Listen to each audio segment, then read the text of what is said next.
Kind of a morbid topic, but also important. What happens to your precious metals when you die?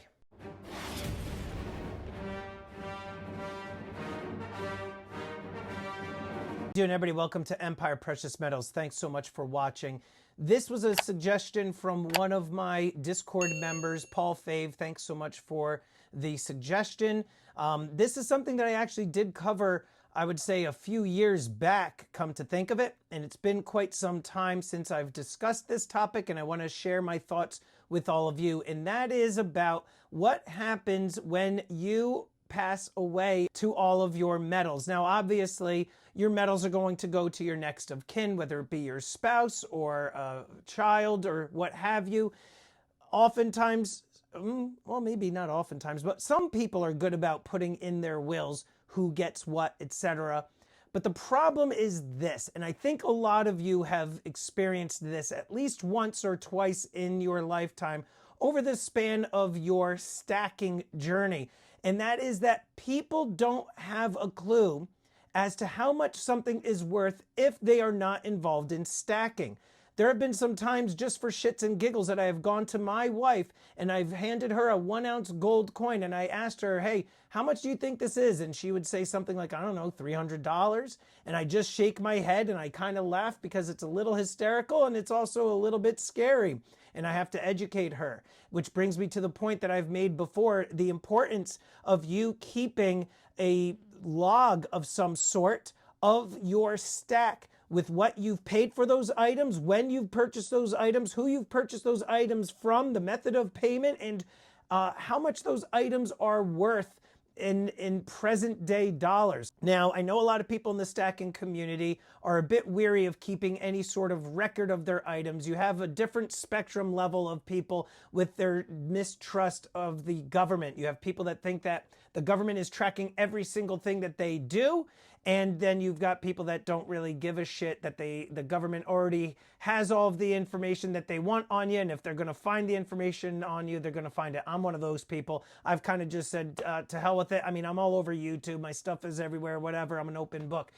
But when it comes to my stack, I have a detailed, very detailed, meticulous spreadsheet that I have shared with my wife and what all of the different items are.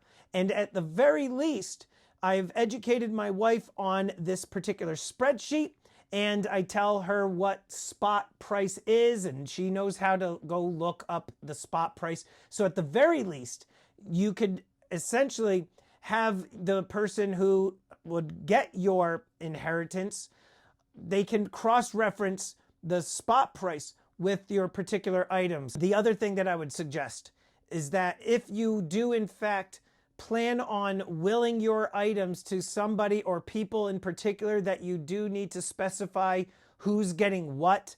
That's just essentially a common sense thing when it comes to your will and estate planning. You want to have an itemized list and kind of put that out there as to who's going to get what when it comes to your stack.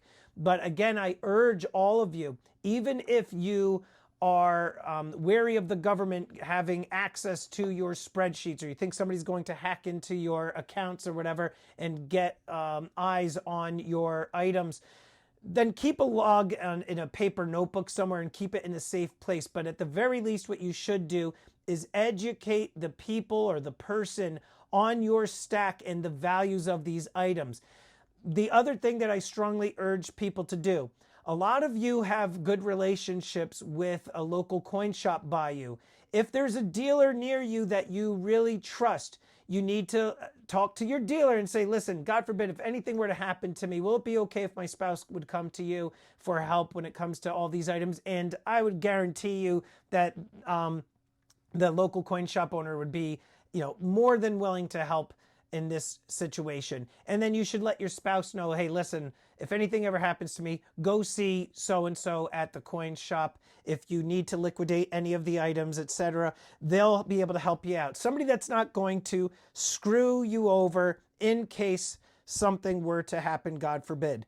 But I've heard horror stories, which has prompted me to make this video again today as a reminder to all of you to kind of get your stuff together and your ducks in a row, is that unexpected things can happen. People unexpectedly just pass away. It's an unfortunate reality of life.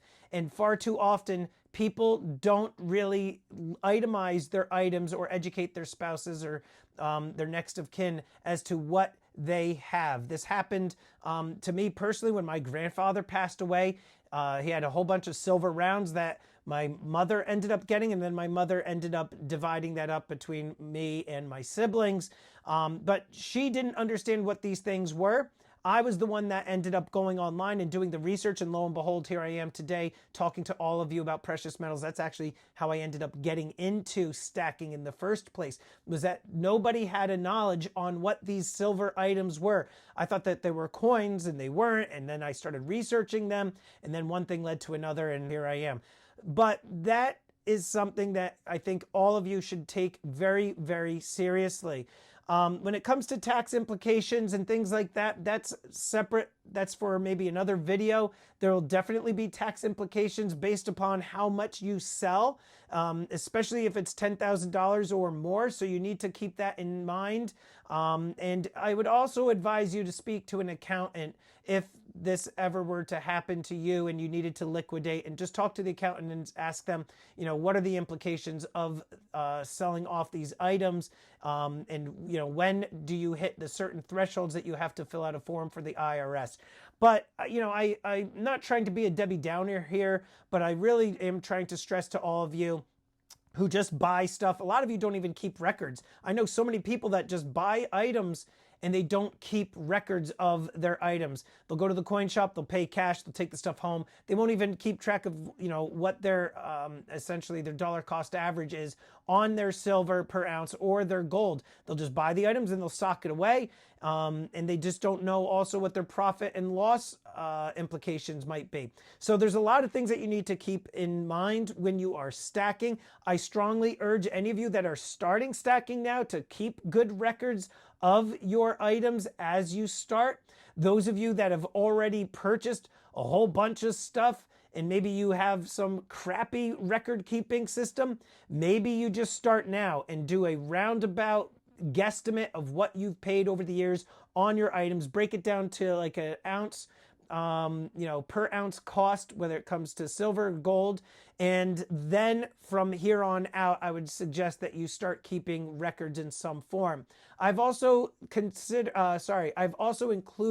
links to spreadsheets to all of you on my previous videos.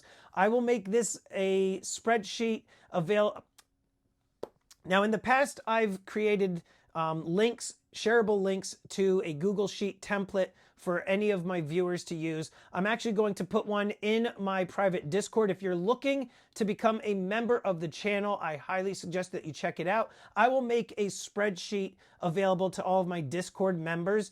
It's just something that is so helpful. And let me know in the comments below, do you educate your spouse from time to time about the prices of silver and gold? Do you keep good records? Do they know what you have? I also lastly know that some people don't like their spouse knowing what they have in the stack. God forbid that they ever end up having to split up. They definitely just don't want their spouse knowing what it is that they have. Me, on the other hand, I want my spouse to know what we own. Also, I have kids that I have to think of, so I want them to be in the best position possible. God forbid something were to happen to me. So anyway, let me know in the comments below, what is it that you are doing to keep track of your silver and gold holdings? Do you just do a paper and a notebook and pencil? Do you keep records on a spreadsheet? Or are you one of the people that say, yeah, I'm not going to keep any notes, and when I die, I'm going to be buried with my stuff? Anyway, let me know in the comments below. If you thought that this was helpful, definitely subscribe to the channel, hit that like button, and I will see you on the next one.